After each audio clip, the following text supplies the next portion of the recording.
اللهم افتح علينا حكمتك وانشر علينا من خزائن رحمتك يا أرحم الراحمين.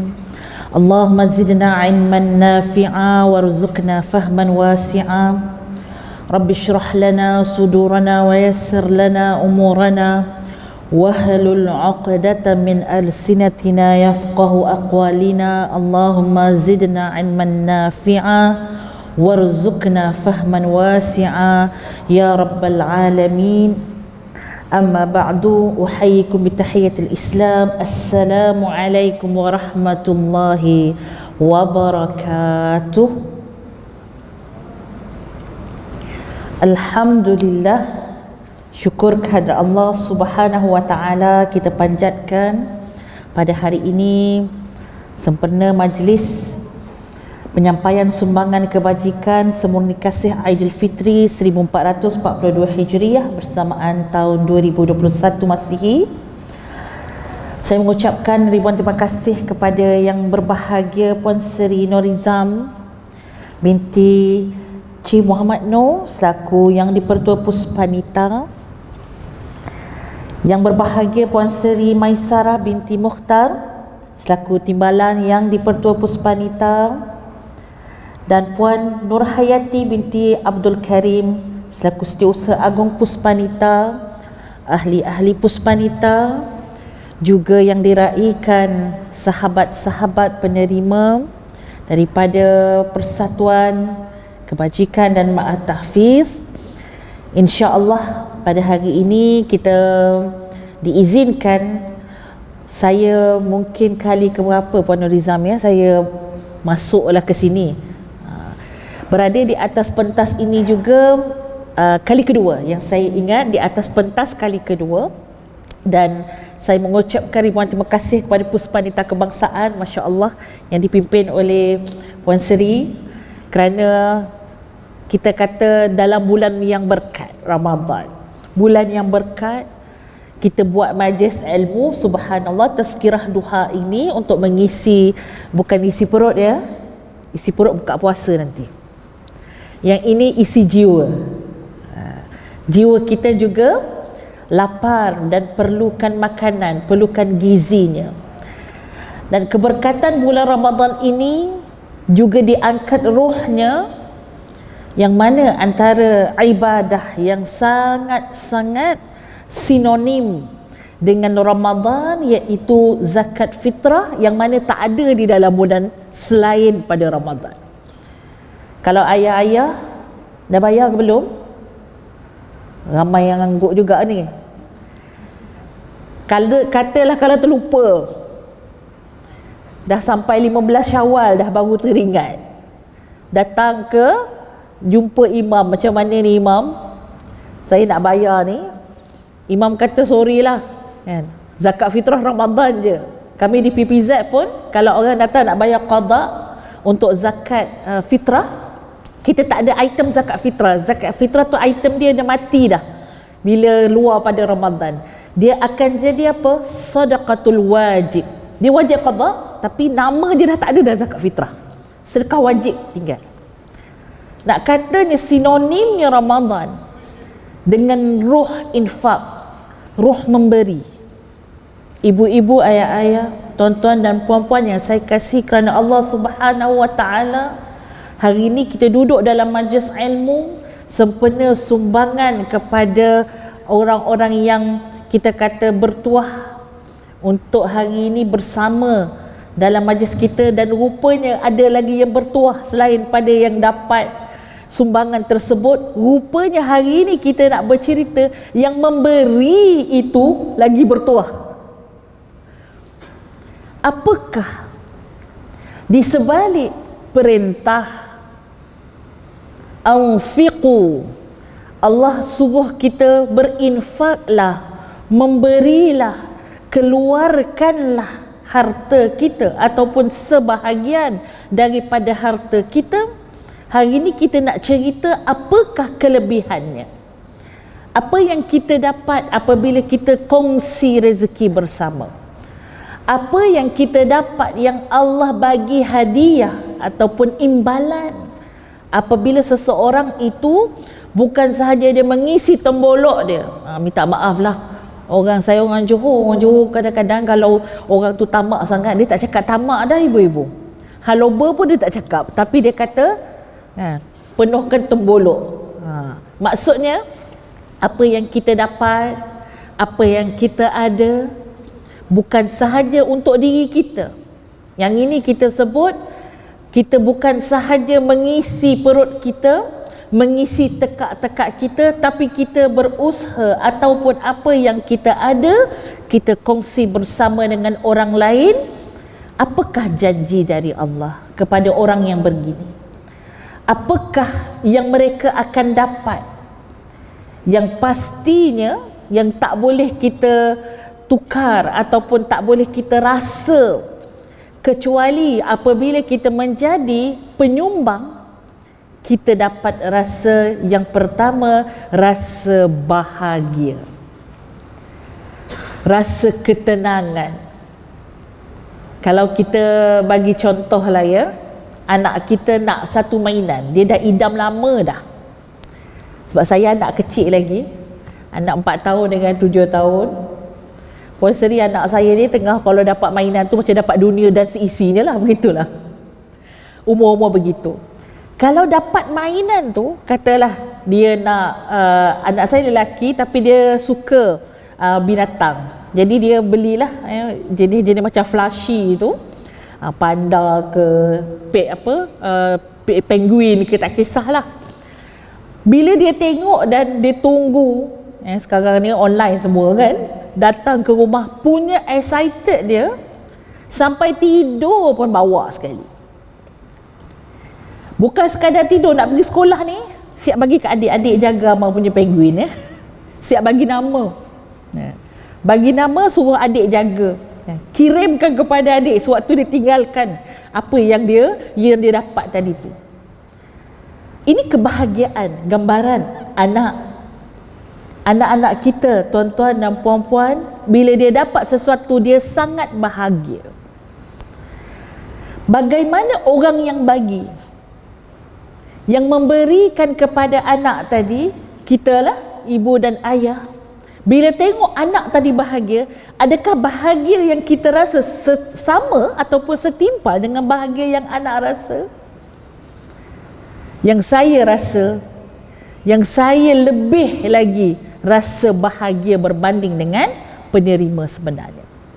Kebahagiaan yang tidak tergambar apabila kita boleh kongsikan apa yang kita ada untuk orang lain, kecapi bersama, kita kongsi bersama, kebahagiaan yang sangat-sangat luar biasa. Dan inilah antaranya, kalau kita boleh tengok, kita kata ada kajian yang mengatakan bahawa orang yang banyak memberi, dia akan sihat. Yang banyak memberi, dia akan sihat.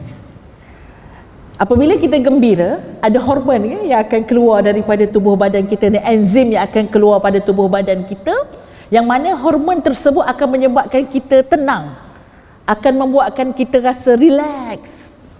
Sebab apa? Kita banyak memberi. Bila kita banyak memberi, sama ada kita kata kita sempitkan pada memberi harta sahaja, hatta kalau kita boleh bagi masa kepada orang lain, kita boleh bagi tenaga kepada orang lain, kita boleh bagi idea kita kepada orang lain, dan orang lain boleh manfaat dengan idea kita tadi. Masa yang kita bagi kepada orang tadi, orang boleh manfaat dengan masa yang kita kongsikan kepada dia. Kita yang memberikan tadi, Allah bagikan kegembiraan kepada kita lebih banyak lagi. Jadi kajian tadi menunjukkan bahawa orang yang hidup hanya untuk diri dia, dia sebenarnya sedang membunuh diri dia. Ada orang pada hari ini, dan tak dinafikanlah fitrah manusia juga secara tabiatnya. Tabiat manusia dia mesti akan saya dulu, betul tak? Sebelum dia nak tengok orang lain. Saya dulu. Rasa ayah-ayah boleh percaya tak? Biasanya kalau ayah-ayah nak tahu, ayah-ayah tanya dekat ibu-ibu, puan-puan kita. Kalau kita ambil gambar ramai-ramai, gambar wifi, wifi nama dia, selfie wifi ya. Kita ambil gambar ramai-ramai, bila orang ambil gambar kita pun nak tengok gambar tu. Tengok gambar sikit, gambar tadi, rasa-rasa muka siapa yang kita tengok. Itulah kita punya tabiat. Manusia punya tabiat begitulah. Kita akan tengok gambar kita kan. Kawan kita pula gambar dia cantik. Dia pun upload dekat Facebook. Kita kata, tukarlah gambar lain. Gambar tu aku tak cantik. Sebab dia pun tengok muka dia juga. Ya, kita tengok muka kita. Itulah hakikat. Tabiat manusia dia akan utamakan apa yang aku dapat. Dan inilah manusia. Dan tabiat tersebut memang ada kejadiannya daripada azali lagi. Daripada azali fitrah manusia itu memang ada. Dan Al-Quran didatangkan oleh Allah Subhanahu wa taala mewakili ataupun perantaraannya Nabi Muhammad sallallahu alaihi wasallam. Datang Al-Quran tadi nak suruh manusia yang pentingkan diri sendiri tadi cuba untuk tengok juga kepada orang lain yang berada di sekelilingnya. Hidup bukan untuk aku, tapi hidup untuk kita. Bukan bermaksud saya memberi kepada orang saya tidak dapat, tetapi bermaksud apa yang kita, bukan untuk membina keakuan, tetapi membina kekitaan. Al-Quran datang dengan perintah ataupun kita kata ayat-ayat yang berkait dengan infak bukan sedikit, ibu-ibu, ayah-ayah. Bukan sedikit, terlalu banyak. Dan kalau kita boleh sebutkan antara gabungan kepada perintah salat, bahawa ayat berkaitan zakat itu dikembarkan bersama dengan salat. Saya juga tertanya-tanya, walaupun saya dah 20 tahun, 10 tahun dah lebih kuranglah kerja dekat zakat ni. Rasa nak tahu kenapa Allah kembarkan keduanya. Satu hari, alhamdulillah, masyayikh kami datang daripada Mesir, Syekh Dr. Alim Jumaah, bekas mufti Mesir. Dia datang ke Singapura dan masa tu ada daurah lebih kurang dalam 4 hari begitu. Jadi ada soalan, kebetulan saya dah lama nak tanya ataupun ni puan-puan dah tahu dah jawapannya. Tuan-tuan dah tahu dah kenapa Allah kembarkan ayat salat dengan ayat zakat. Perintah tersebut digabungkan. Tidak digabungkan perintah salat dengan puasa, betul tak? Tapi kenapa gabung dengan zakat? Kenapa tak gabung perintah salat dengan haji? Sedangkan haji tu antara ibadah yang kita kata mencangkupi semua perkara, betul tak? Dalam haji ada salat, dalam haji ada puasa, dalam haji ada zakat, dam, bayar dam kan? Kenapa? Alhamdulillah ada orang yang bertanya, akhirnya saya dapat jawapan. Kebetulan pula masa tu dah COVID ke belum Dah COVID belum? Tahun lepas dah COVID masa tu? Belum COVID lagi. Belum COVID. Nak katanya, jawapan Syekh dia kata, kerana dua perkara ini akan terus ada di muka bumi, tidak akan pernah lenyap daripada syariat Nabi Muhammad sallallahu alaihi wasallam sampai kiamat. Masa tu rasanya dia tanya begini, orang yang tanya tu katalah kalau berlaku, masa tu tak COVID lagi, kalau berlaku kita kata kegawatan ekonomi meleset, katalah ekonomi dunia meleset, adakah masa itu tidak diwajibkan untuk zakat? Dan bila Syekh menjawab, Syekh kata selama mana dunia ini masih lagi berjalan, selagi itu dua perintah ini tidak pernah hilang. Pernah dengar cerita pasal Dajjal nanti, ujung umur dunia ni, bukan ujung umur kita, ujung umur dunia ini Dajjal akan datang dan keadaannya sangat-sangat berbeza, masa dia berbeza, siangnya terlalu panjang, dan takdirkan waktu solat kita. Tuan-tuan puan-puan, waktu solat kita kena takdir. Takdir tu maksudnya buat anggaran. Subuh dengan zuhur, lebih kurang berapa jam? Katalah subuh tadi pukul 5, pukul 6 lah ya. Kita ambil senang, pukul 6, 7, 8, 9, 10, 11, 12, 1. Selepas pada 7 jam, solat zuhur. Selepas 3 jam, solat asar. Selepas 3 jam, solat maghrib. Selepas 1 jam setengah, solat Isyak. Walaupun masih siang saja. Perintah solat tidak pernah akan hilang. Dan begitu juga perintah zakat. Tak kiralah mata wang jatuh ke, ekonomi jatuh ke, COVID semua sekali, tak boleh nak jalan, PKP dan sebagainya. Dan inilah yang kami hadapi tahun lepas apabila berlaku COVID. Rasa-rasanya tuan-tuan dengan puan-puan mungkin rasa macam tak ada orang bayar zakat. Rupanya orang bayar zakat lebih banyak lagi Puan Sri. Orang bayar zakat lebih banyak lagi. Sebab apa? Sebab zakat itu dia bukan berkait dengan kita kata fluctuate keadaan ekonomi, tapi dia berkait dengan apa yang dimiliki oleh individu. Itulah rezeki. Ada rezeki yang Allah bagi banyak pada seseorang, ada individu yang Allah bagi sikit pada seseorang. Untuk menjadikan keseimbangan di dalam pembahagian tersebut, adanya perintah zakat, adanya perintah sedekah, adanya perintah pinjam meminjam, dain, qard, adanya perintah wasiat, adanya perintah hadiah, hibah, adanya perintah wakaf. Dia bukan satu instrumen sahaja untuk berkongsi di dalam kita kata Al-Quran, di dalam syariah kita Nabi Muhammad sallallahu alaihi wasallam.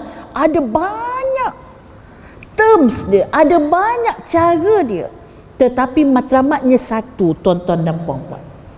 Matlamatnya Allah suruh kita memberi, Allah suruh kita berkongsi. Itu matlamatnya. Dan matlamat ini sangat besar dalam kehidupan seorang insan, human being.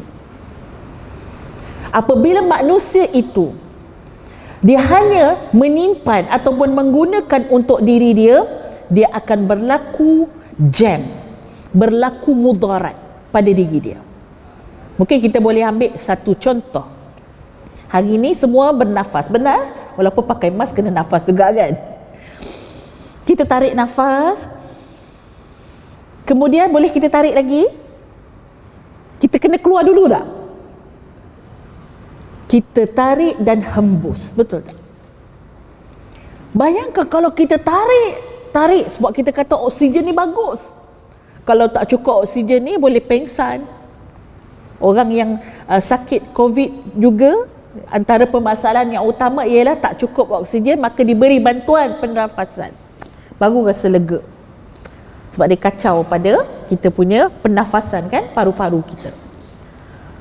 Walaupun kita kata dari sudut kedoktorannya, dari sudut khasiatnya, oksigen ni memang sangat-sangat bagus, tapi walaupun dia bagus, kena keluarkan tak tuan-tuan perempuan? Kena hembus nafas tersebut, akhirnya keluarlah karbon dioksida daripada pernafasan kita. Tarik dan hembus, baru kita sihat. Dan begitulah keuangan yang ada pada diri kita. Kalau masuk dan masuk, pendam, maka keuangan tersebut akan berlaku sesuatu yang memudaratkan, sama ada harta kita ataupun diri kita. Na'udzubillah min zalik. Yang kita nak ialah berlaku masuk, kita kena cari, kena usaha, dan kemudian berlaku juga pengeluaran, debit dan kredit di dalam keuangan kita. Di situlah yang akan menjamin keuangan kita berada dalam keadaan yang sihat. Begitu juga badan kita akan sihat kalau kita tarik nafas dan kita hembus semula nafas yang sudah kita tarik. Itu yang pertama. Kurang jelas? Kena dekat sikit. Okey, masya-Allah. Maaf. Tadi yang tadi okey ke? Okey ya, saya cubalah ya untuk dekatkan sikit. Baik. Tuan-tuan dan puan-puan, Puan Sri, datin-datin yang saya kasihi, saya hormati. Itu yang pertama yang kita bincangkan tadi, antara fadilah, keistimewaan, kita berkongsi, kita memberi ini, kita akan bahagia. Yang kedua, apabila kita memberi, Allah akan menggandakan apa yang kita dapat. Mathalul ladzina yunfiquna amwalahum fi sabilillah kamathali habbatin ambatat sab'a sanabila fi kulli sumbulatin mi'atu habbah wallahu yudha'ifu liman yasha'. Dalam satu tamsilan Allah memisalkan, misalnya seseorang yang berinfak di jalan Allah, dengan infaknya ataupun dimisalkan sebagai satu biji benih habbah. Kalau rasa tak pernah tengok, balik rumah ambil satu beras, butir beras, begitulah. Kalau petani dia tahulah, daripada jagung tadi tu ada dia punya benih dia. Ambil satu, itu tamsilannya, dan kemudian satu ini, okey, baik. Oh, dekat dalam live yang kurang jelas. Terima kasih yang memberikan ni. Sekarang okey ke tak? Okey alhamdulillah. So saya kena letak kat sinilah. Baik. Tamsilan tadi, tuan-tuan dan puan-puan, satu habbah, satu biji benih tadi bersamaan dengan 700. Kalau diletakkan daripada macam mana boleh dapat 700 tadi, masalul ladzina yunfiquna amwalahum fi sabilillah kamathali habbatin ambatat, iaitu akan tumbuh. Pada satu biji tadi dia akan tumbuh seperti mana ya, pokok yang mana mempunyai sumbulah dia, mempunyai dahan dia. Boleh lukislah kalau ada buku nota, ada 7 dahan. Satu pokok daripada benih tadi naik bercambah jadi besar, ada 7 dahan.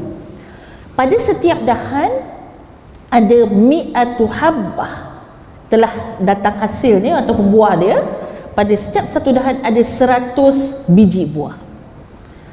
Tu yang kita akan darab jadi berapa? 100 setiap dahan darab dengan 7 dahan, maka 700 kali ganda berbanding dengan satu tadi, asalnya satu.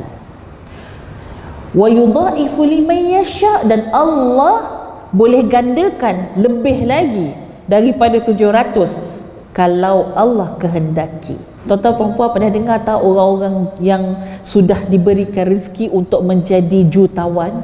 Tanya pada dia, apakah tips dia nak jadi jutawan? Dia nak sampai ke tahap tersebut.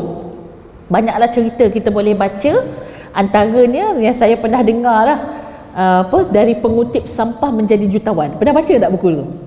Pernah kan? Ya, pengutip sampah. Tapi apa rahsia dia jadi jutawan? Dia banyak memberi, banyak bersedekah. Sebab itu orang yang nak jadi kaya, jangan tunggu jadi kaya baru bersedekah, tapi sedekahlah untuk menjadi kaya. Ada faham? Macam pelik sikit. Kita nak tunggu nantilah kalau aku kaya, nanti aku nak bahagi pada rumah fakir miskin ni kan. Siapa buat lagu kalau aku kaya kan? Kalau aku kaya kan, macam-macam dia nak buat. Tak, dia bukan kalau aku kaya. Kalau nak kaya hari ni yang kita kena keluarkan. Kerana itulah tips dia. Tips dia apabila kita memberikan, di situlah akan datang penggandaan. So yang pertama, hati bahagia, hati tenang. Kita yang memberi akan sihat, orang yang memberi akan awet muda. Tengok kita punya barisan hadapan, puan-puan seri kita, datin-datin kita, subhanallah, nampak macam orang muda. Saya pun memang tengok ramai daripada sahabat-sahabat kita yang mungkin sebenarnya umur dia mungkin dah pencen, tapi sebab mereka aktif memberi kepada masyarakat, share kebajikan, buat program, bagi infak, bergerak ke sana kemari. Saya kata Puan Sri muda, nampak muda, tak macam umur. Sebab apa? Dalam hidupnya dia memberi. Dia buat kerja bukan untuk diri, dia bergerak untuk orang lain. Khairun nas anfa'uhum linnas. Orang yang paling baik ialah orang yang menjadi manusia yang paling bermanfaat. Yang ini cita-cita kita. Dan yang kedua, kalau dia nak jadi orang yang kaya, nak mencari investment yang paling tinggi pulangan dia, tak payah pergi cari dekat counter-counter di bursa kan. Yang itu ada, tetapi yang ini counter dalam ayat ini berkaitan dengan memberi. Allah sudah dah tulis dah ya, paling kurang 700 gandaannya, dan boleh Allah lebihkan lagi daripada apa yang telah dituliskan. Tuan-tuan, puan-puan, Puan Sri, datin-datin, saya kongsikan ini yang ketiga. Apa dia kelebihan bila kita kongsi rezeki kita bersama, kita sharing, kita memberi kepada orang lain, Allah ampunkan dosa kita. Allah ampunkan dosa. Dalam kisah ini, izinkan saya untuk kita tengok apa yang berlaku dalam satu peperangan yang dinamakan Perang Usrah ataupun Perang Tabuk. Ini sewaktu Nabi SAW dan para sahabat selepas daripada pembukaan kota Mekah. Jadi sahabat-sahabat, bila nak pergi berperang dekat Tabuk ni, tempatnya jauh. Bila tempat jauh ni, Nabi kalau tempat tu tak jauh dan peperangan tersebut tidak memerlukan banyak kosnya, Nabi akan pergi perang. Nabi tak iklan pun untuk siapa yang nak menyumbang kepada peperangan tersebut. Tapi sebab perang ni jauh, Tabuk ni tempatnya jauh daripada kota Mekah. Dengan perjalanan tadi, Nabi perlu iklankan kerana kos yang kita nak pakai banyak. Bila Nabi iklankan, okey, kita akan melaksanakan jihad fi sabilillah, kita akan berperang, dan siapa yang nak menderma, siapa yang nak memberikan harta dia di jalan Allah, kita persilakan. Maka seorang lelaki, siapakah nama dia? Sayyidina Uthman bin Affan. Dia memberikan separuh pada harta dia untuk peperangan Usrah ataupun peperangan Tabuk. Ibu-ibu, ayah-ayah, apa yang kita nak tengok daripada peristiwa ni, bahawa kelebihan orang yang memberikan sedekah, orang yang memberikan pertolongan dalam keadaan yang sangat diperlukan. Islam kena maju. Islam perlu kepada peperangan tersebut untuk menaikkan syiar Islam. Maka Sayyidina Uthman menjadi orang yang volunteer untuk memberikan sumbangannya. Qala Nabi sallallahu alaihi wasallam, apa kata Sayyidina Nabi kepada Sayyidina Uthman? Ma darra bana Uthman, ma darra bana Affan, ma amila ba'dal yawm. Apa kata Nabi sallallahu alaihi wasallam? Selepas pada Sayyidina Uthman memberikan hartanya, dia kata tidak akan ditimpa kepada Sayyidina Uthman, iaitu Ibnu Affan, anak kepada Affan, iaitu ayah dia lah, ayah dia Affan, anak dia nama Uthman.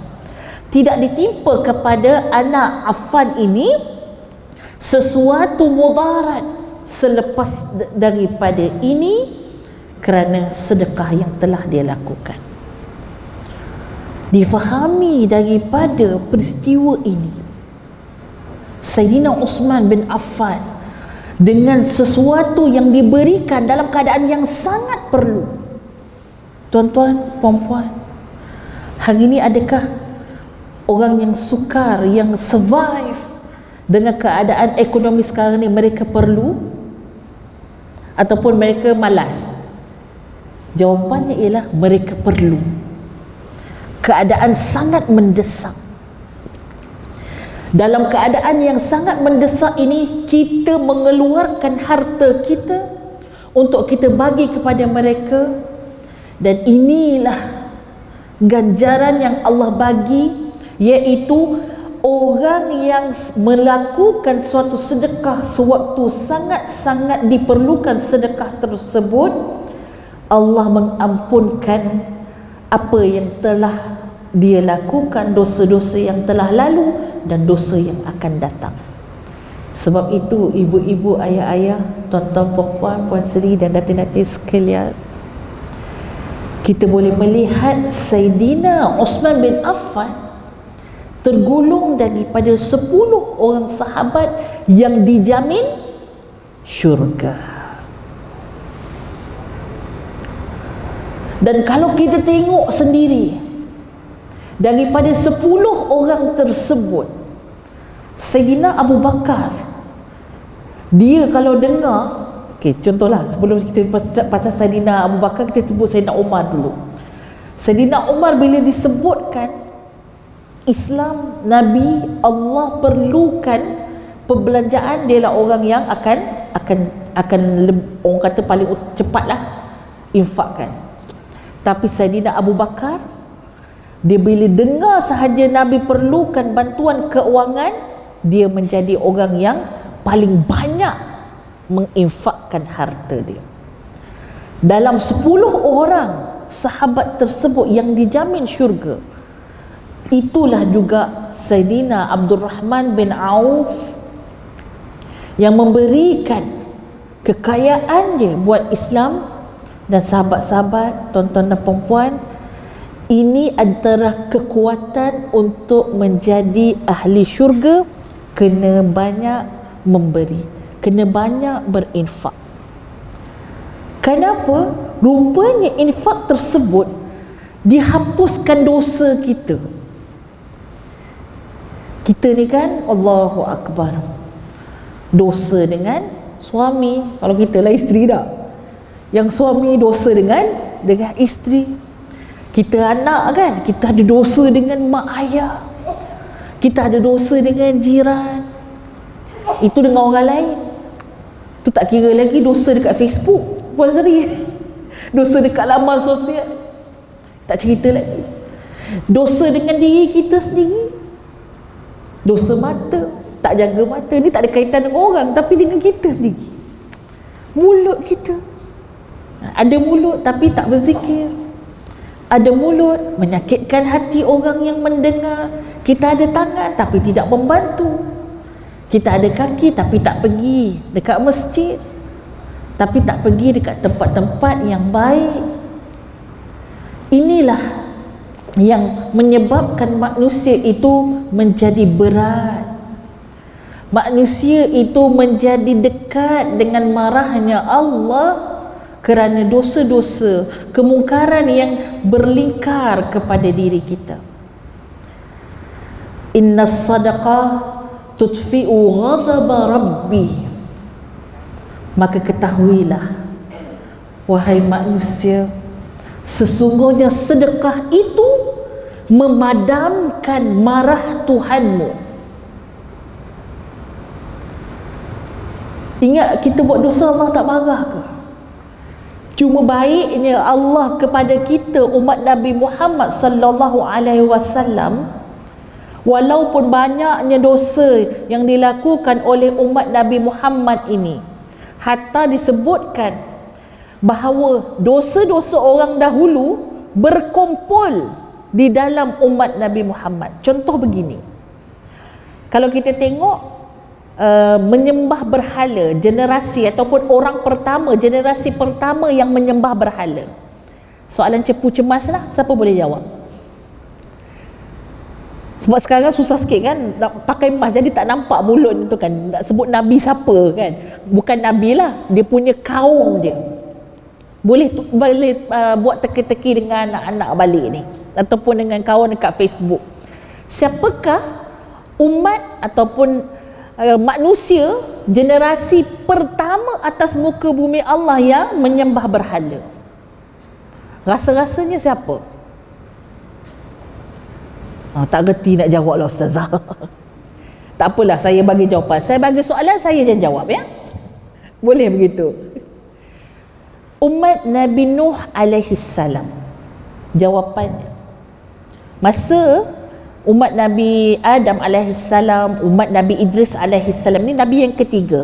Adam, Idris, Nuh. 3. Semuanya baik belaka.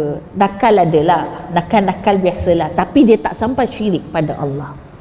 Tapi sampai umat Nabi Nuh alaihi salam, dia buat perangai apa?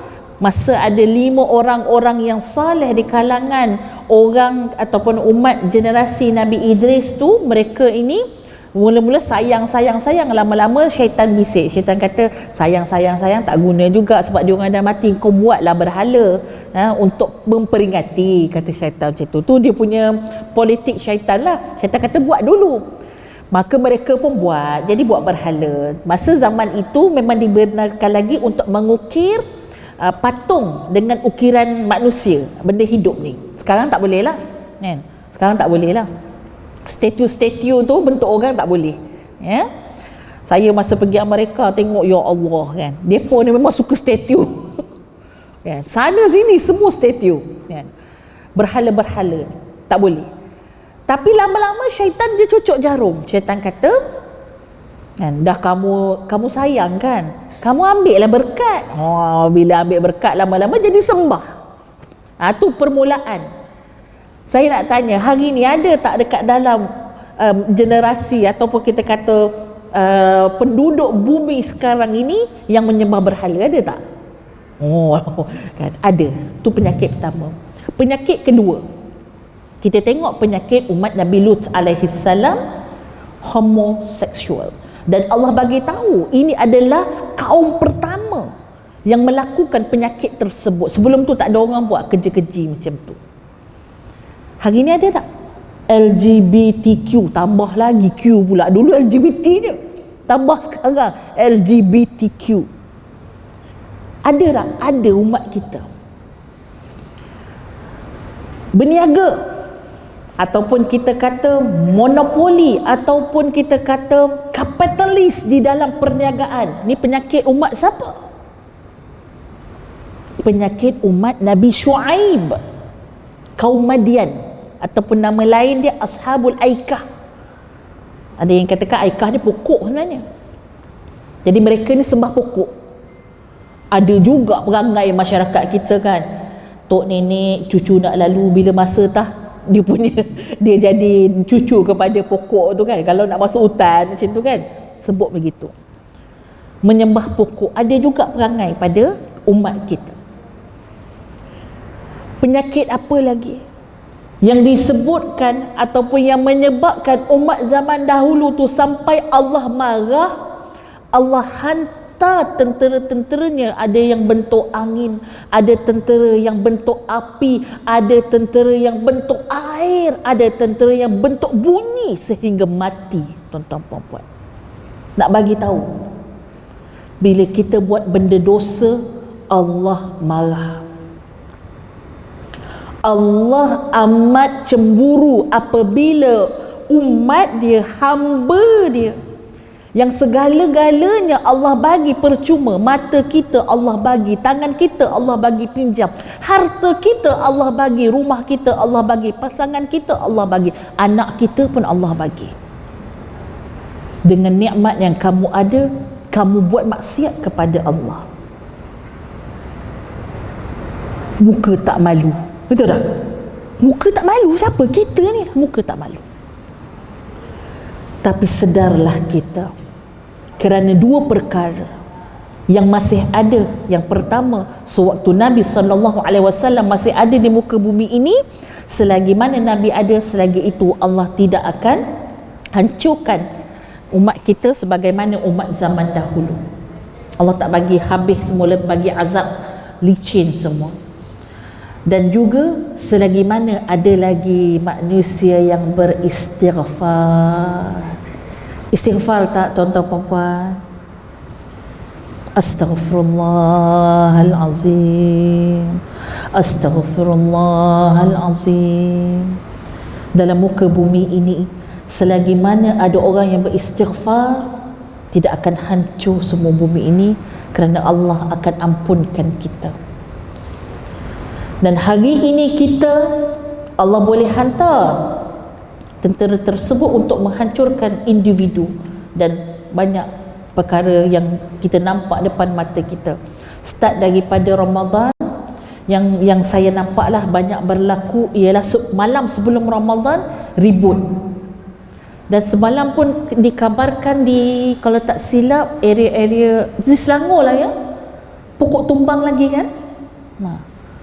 Nak buka puasa, ada yang rumah dah masuk air sebab angin kuat.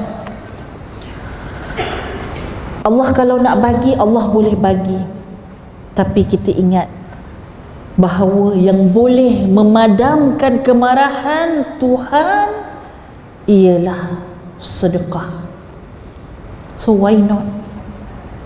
Kalau yang kita buat hari ini boleh memadamkan kemarahan Allah, ambillah, berilah, kongsilah, asal Allah tak marah kat kita, asal Allah tak murka kat kita, kita bagilah tuan-tuan dan puan-puan, ibu-ibu, ayah-ayah yang saya kasihkan Allah Subhanahu wa ta'ala.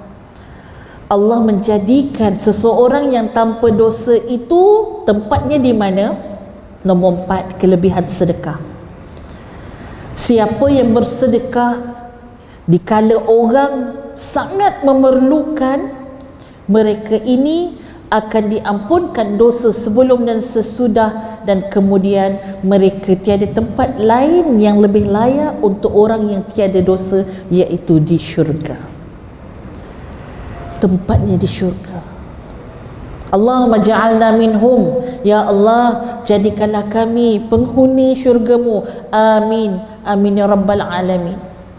Doa banyak-banyak. Kita tak tahu pengakhiran hujung umur kita macam mana. Ramai yang pada hari ini kita boleh lihat kehidupannya baik tapi akhirnya tak baik. Jadi kita harap, ya Allah, mudah-mudahan dengan sedekah yang aku berikan ini, walaupun dia tak besar, walaupun dia tak banyak, tetapi dia penuh dengan rasa ikhlas. Sedekah yang datang daripada jiwa kita, yang tidak mengharapkan balasan daripada orang lain. Ni saya tolong awak tahu, nanti kalau saya susah awak tolong saya. Selalu kan baca skrip tu, mana tahu nanti kalau saya susah awak pula tolong saya. Kita sedekah ikhlas, waktu kita memberi, kita hanya mengharapkan kepada balasan daripada Allah. Yang ini, golongan yang begini, kategori yang begini, Allah bagikan kepadanya syurga Illiyin, syurga yang tertinggi, yang tidak ada tempat lain yang lebih layak bagi orang yang memberikan sesuatu fi sabilillah, kerana Allah, di jalan Allah. Sahabat-sahabat yang saya kasihi kerana Allah Subhanahu wa ta'ala, dalam kita bersedekah, kadang-kadang ada di sana antara dua, iaitu sedekah yang dituntut dan sedekah yang tak dituntut. Yang dituntut dan dituntut ni apa maksudnya?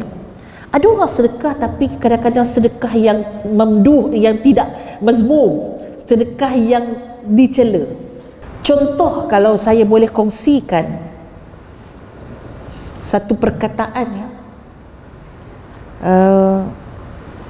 Imam siapa? Sufi tu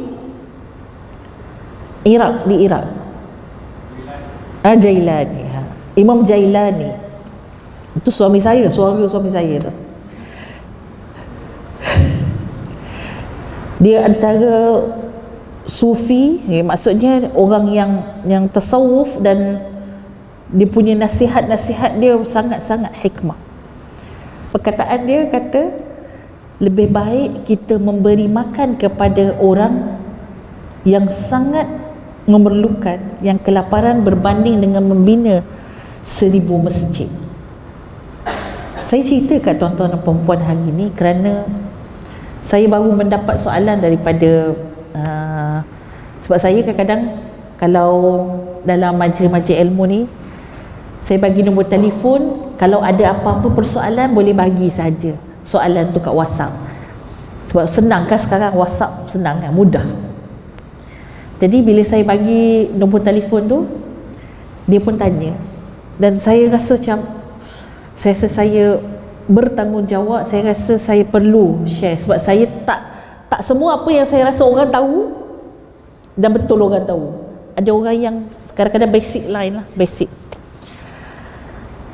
Apa yang saya kongsikan tuan-tuan puan-puan ialah soalan dia tanya saya dulu. Dia kata, boleh tak ustazah, saya nak bagi zakat saya untuk buat bilik air surau dengan tempat wuduk. Dan dengan soalan dia tadi, rasa-rasanya boleh ke tak boleh? Kalau boleh, anggukkan kepala. Sebab tak nampak apa cakap, tak nampak.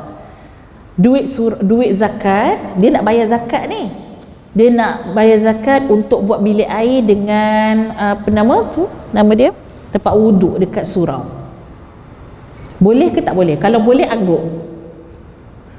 Yang tak angguk, tak giling ni, tak tahu. Atas pagar ya, tak apa. Ibu-ibu, boleh? Rasanya boleh ke tak boleh? Okey, ramai yang sebulat suara kata tak boleh. Jadi saya rasa perkara ini saya perlu share. Sebab dia zakat kita kan? Dia zakat kita.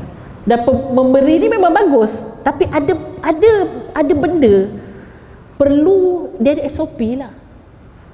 Dalam fiqh pun kalau nak bagi wakaf, dia ada SOP dia.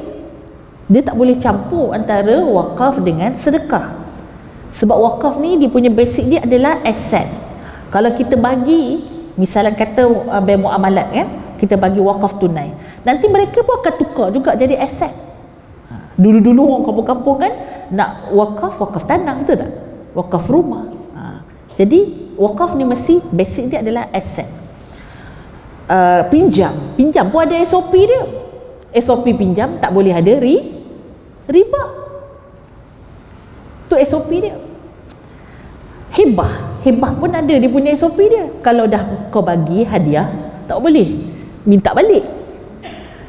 Tu SOP dia. Saya nak pakai pula lah, dah bagi dah hari tu kan, minggu depan kata saya nak pakai, ambil balik boleh tak? Buruk siku, orang Melayu kata lah kan.